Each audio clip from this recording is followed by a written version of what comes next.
वक्त सबसे बड़ा होता है और इतिहास के माथे पर जो वर्तमान लिखा जाता है उसे आने वाला कल यानी भविष्य जो है उकेरता है, उलटता है और इस बात का गुणा भाग करता है कि हमारे पीछे क्या कुछ हुआ। इस देश की और बिहार की राजनीति में भी कुछ ऐसा ही होने जा रहा है और इस तरह की सारी बातों को लेकर के जो सामने रखी हुई चीज़ें हैं उनको कहीं ना कहीं अब एक अलग खाने में रखने की कोशिश की जा रही है। बिहार में राजनीतिक रूप से जिस तरह से नीतीश कुमार और भारतीय जनता पार्टी के बीच में कहीं ना कहीं होड़ लगी हुई है और ख़ास करके ये तब जबकि एनडीए में भयंकर विवाद उत्पन्न हो गया है और इन विवादों को अब दबा करके या तोप करके नहीं रखा जा सका है, क्योंकि आम जनता तक ये विवाद पहुंच गया है कि हर कोई अपनी अपनी शक्ति का संचय करना शुरू कर चुका है और इस शक्ति संचय में हर कोई एक दूसरे को मात देने में लगा हुआ है। जैसा कि हमने आपको खबरों के माध्यम से बताया था कि किस तरह से बिहार में सत्ता का हस्तांतरण करने की कोशिश की जा रही है और उसके हुल दिए जा रहे हैं। आज भोरे भोर में हम आपको उन चीज़ों पर, उन तथ्यों पर प्रकाश डालने का प्रयास कर रहे हैं जो वर्तमान राजनीति को लेकर के आज से 16 साल पहले जाती है। अरुण जेटली के कल जयंती के अवसर पर कहीं ना कहीं जो बातें सामने निकल कर के आई, उनकी स्मृति में नेताओं का जमावड़ा लगा था और आपको पता है कि बिहार के पटना में उनकी मूर्ति लगी हुई है। इन सारी बातों को लेकर के जब अरुण जेटली के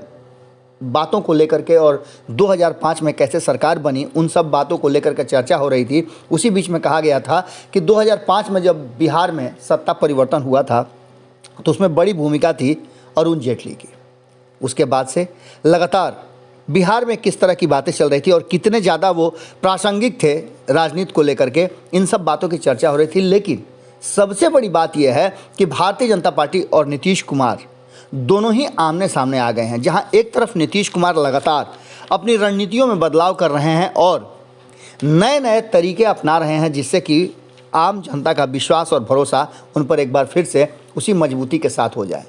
कैबिनेट का फैसला हो या फिर शिक्षा के क्षेत्र में हो, रोजगार के क्षेत्र में हो या फिर स्वास्थ्य के क्षेत्र में, नीतीश कुमार लगातार कोशिश कर रहे हैं और अपने पुराने ढर्रे पर लौटने के लिए जीरो टॉलरेंस वाली जो उनकी नीति थी उस पर लौटने का प्रयास कर रहे हैं। लेकिन ठीक इसके उलट भारतीय जनता पार्टी भी अपनी तैयारियां शुरू कर चुकी है, जहां एक तरफ नीतीश कुमार प्रदेश के मुख्यमंत्री रहते हुए कई तरह की योजनाएं बना रहे हैं, समाज सुधार यात्रा पर हैं और लगातार वो अन्य कई जिलों के कई प्रखंडों की यात्रा कर रहे हैं और यात्रा में लोगों को बहुत सारी बातें बता रहे हैं। इस बीच में केंद्र सरकार की तरफ से लगातार जो सर्वे आ रहे हैं उसमें बिहार पिछड़ा हुआ नज़र आ रहा है। इन सब पर अब जो सामने चीज़ें आ रही हैं उसमें साफ लग रहा है कि कहीं ना कहीं भारतीय जनता पार्टी वापसी करने के लिए पूरी मजबूती के साथ तैयार हो गई है। जहां एक तरफ हमने कल आपको बताया था कि रोजगार और उद्योग को लेकर के भारतीय जनता पार्टी पूरी तरह से योजनाबद्ध तरीके से आगे बढ़ना शुरू कर चुकी है। 19 लाख रोजगार की चर्चा हुई थी 2020 के चुनाव में, अब उनको लेकर के भारतीय जनता पार्टी के नेता मुखर हो गए हैं, क्योंकि ये वो रास्ता है जहां से आम जनता और खास करके युवाओं को अपने पक्ष में किया जा सकता है। हालांकि आपको याद होगा कि 2014 में प्रधानमंत्री नरेंद्र मोदी ने युवाओं को अपने सामने कर लिया था, अपने बस में कर लिया था, या उनकी नीतियों से युवा प्रभावित हुए थे और नरेंद्र मोदी देश के प्रधान बने थे। उसके बाद से लगातार भारतीय जनता पार्टी अपने वादों से तो पिछड़ दी गई है, लेकिन अब एक बार फिर से बिहार को संवारने और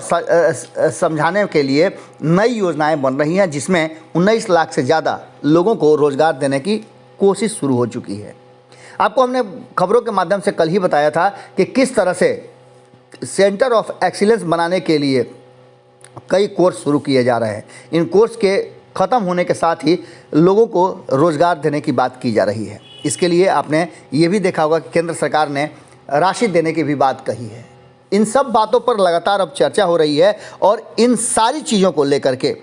कहीं ना कहीं दोनों के बीच में होड़ लगी हुई है, जहां एक तरफ पूरी तरह से बिहार को अलग तरह से देखने की कोशिश हो रही है, वहीं आपको बता दें कि भारतीय जनता पार्टी और नीतीश कुमार के बीच में जो होड़ लगी हुई है वो साफ नज़र आ रही है। अब इससे बिहार के लोगों का क्या फ़ायदा होगा ये तो आने वाला वक्त बताएगा, लेकिन एक बात नज़र आ रहा है कि नीतीश कुमार ने कहीं ना कहीं अपने हिसाब से बिहार को फिर से एक रिफॉर्म की तरह देखा है,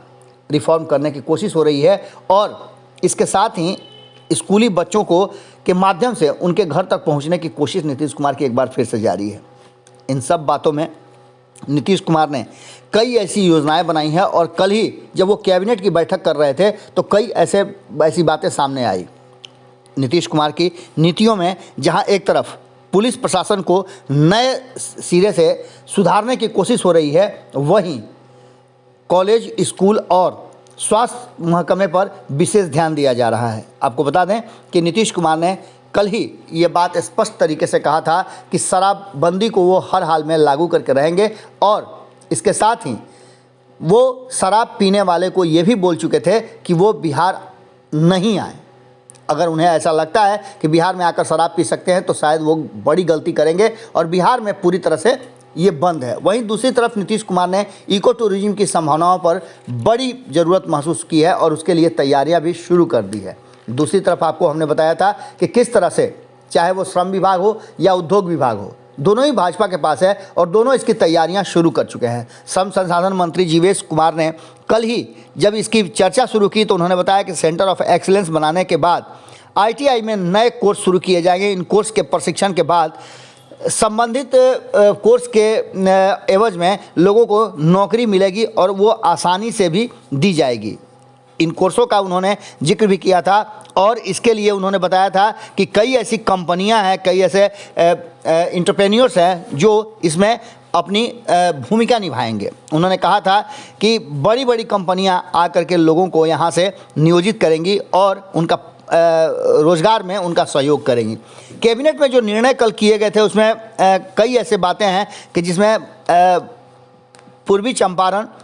बक्सर, सीतामढ़ी और सहरसा में लेवल क्रॉसिंग के स्थान पर ROB का निर्माण किया जाएगा, यानी कि लगातार इसमें राज्य और केंद्र का अंश भी दिखाया गया था। इसके साथ ही पथ निर्माण विभाग के कई ऐसे कार्य थे। इन सब बातों को लेकर केंद्रीय परियोजना जो है प्रधानमंत्री सूक्ष्म खाद्य उद्योग उन्नयन योजना को भी आगे बढ़ाने की बात चल रही थी। यानी सीधी तौर पे आपको बता दें कि जहां एक तरफ नीतीश कुमार अपनी 7 निश्चय योजनाओं को आगे लेकर के बढ़ रहे हैं और 2005 में जिस तरह से उन्होंने वादा किया था लोगों से सुशासन देने का, उस पर आगे बढ़ रहे हैं, वहीं भारतीय जनता पार्टी अब पूरी तरह से कहीं ना कहीं अपनी रणनीतियों और प्रधानमंत्री नरेंद्र मोदी की योजनाओं को धरातल पर उतारने की कोशिश में लग गई है। इन सारी बातों को लेकर के एक बात तो साफ नज़र आ रही है कि नीतीश कुमार और भारतीय जनता पार्टी के बीच में जो होड़ लगी हुई है वो कहीं ना कहीं इस बात की तरफ इशारा कर रही है कि दोनों के संबंध भले ही खटास के शुरू हुए हों, लेकिन बिहार के लोगों को अब लुभाने की हर कोशिश दोनों अपने अपने हिस्से से कर रहे हैं। इसके साथ ही आपको बता दें कि नीतीश कुमार ने कई ऐसी बातें कही थी और ख़ास करके महिलाओं को अपनी तरफ आकृष्ट करने का, एक तरह से कहिए तो अपनी वोटर बनाने का एक बार फिर से प्रयास नीतीश कुमार का जारी है। समाज सुधार यात्रा के तहत लगातार जीविका दीदियों से वो बात कर रहे हैं और बिहार में अलग अलग तरह से लोगों के साथ जुड़ने और लोगों को कहा जा रहा है कि जागरूक करने की कोशिश की जा रही है। इन सारी बातों को लेकर के जहां एक तरफ बिहार में आपने देखा होगा कि NDA के भीतर जो घटक दल हैं उनके बीच में सामंजस्य का अभाव नज़र आ रहा है, वहीं दूसरी तरफ नीतीश कुमार और भारतीय जनता पार्टी का ये होड़ इस बात की तरफ इशारा कर रहा है कि भले ही ये लोग कहें कि सरकार नहीं चलेगी, लेकिन दोनों जिस तरह से होड़ में हैं वो इस बात की तरफ इशारा कर रहा है कि आने वाले समय में बिहार में ज़मीनी हकीकत भले ही कुछ हो, लेकिन कागज़ों पे आपको बहुत सारा विकास नज़र आएगा। इन सारी बातों को लेकर के एक तरफ जहां कोरोना ने पिछले 2 साल से लगातार देश और दुनिया को तबाह कर रखा है, बिहार भी उसमें अछूता नहीं है, वहीं विकास की सारी योजनाएं भले ही कागज़ों पे हो, लेकिन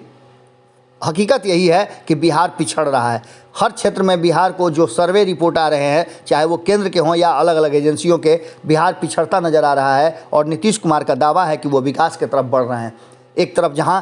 कई तरह की योजनाओं को केंद्र से मांगा जा रहा है कि वो विशेष राज्य का दर्जा दे दे, जातीय जनगणना करा दे। वहीं दूसरी तरफ नीतीश कुमार अपने दम पर बिहार को विकास कराने की और इन सारी योजनाओं को पूरा करने की बात भी करते हैं। अब ऐसी स्थिति में जब दोनों के बीच में नूरा कुश्ती चल रही हो और एक दूसरे के योजनाओं से ज़्यादा अपनी योजनाओं को लेकर के जनता के बीच आया जाए, तो ऐसी स्थिति में आप समझ सकते हैं कि मुझे याद आ रहा है वो दिन जब केंद्रीय विद्यालय खोलने के लिए उपेंद्र कुशवाहा केंद्रीय मंत्री रहते हुए, एनडीए का हिस्सा रहते हुए, जब वो महागठबंधन में आए थे और उन्हें इस्तीफा दे दिया था, तो नीतीश कुमार के कई पोल खोले थे। स्पष्ट तरीके से उन्होंने कहा था कि नीतीश कुमार ने केंद्रीय विद्यालय खोलने के लिए ज़मीन नहीं दी, जिसके कारण 2 केंद्रीय विद्यालय अधर में लटक गए। आज भी वो विद्यालय अधर में ही हैं, लेकिन आप देख रहे होंगे कि नीतीश कुमार और उपेंद्र कुशवाहा एक खेमे में हैं। इसी तरह से सरकार चलती है। आम लोगों की समस्याएं दरकिनार करके अपनी अपनी योजनाएं और महत्वाकांक्षाओं की पूर्ति के लिए ये राजनीतिक दल के लोग सत्ता में बैठ करके आम जनता को कहीं ना कहीं मूर्ख ही बनाते हैं। आप एक बार फिर से देख सकते हैं कि इतनी खटास के बाद भी 5 साल तक ये सरकार चल जाए तो कोई अतिशयोक्ति नहीं होगी, क्योंकि जनता के सवालों का तो हल करना नहीं है। अपने सवाल, अपने स्वार्थ के लिए, ये सत्ता के साथ जुड़े रहने के लिए, कुर्सी पे से चिपके रहने के लिए कोई भी समझौता कर सकते हैं और हर हद तक झुकने के लिए तैयार हैं। आज के भोरे भोर में हम आपसे यही विदा लेते हैं। कल फिर मुलाकात होगी। बहुत बहुत धन्यवाद। नमस्कार। अगर ये वीडियो पसंद आई और वह बिहार के राजनीति और बिहारियत से सरोकार रखेनी तो सब्सक्राइब बटन दबा के चैनल के सब्सक्राइब कर ली। ओजे एगो घंटी बा, ओकरा बटन दबा देला से कुल सटीक और मारक खबर रुआ मुफ्त में मिल जाई। अगर रुआ पत्रकारिता के हमनी के नया प्रयोग में सहयोग कर चाहतानी तो ज्वाइन बटन दबा दी। पेटीएम नंबर नोट कर ली 93868167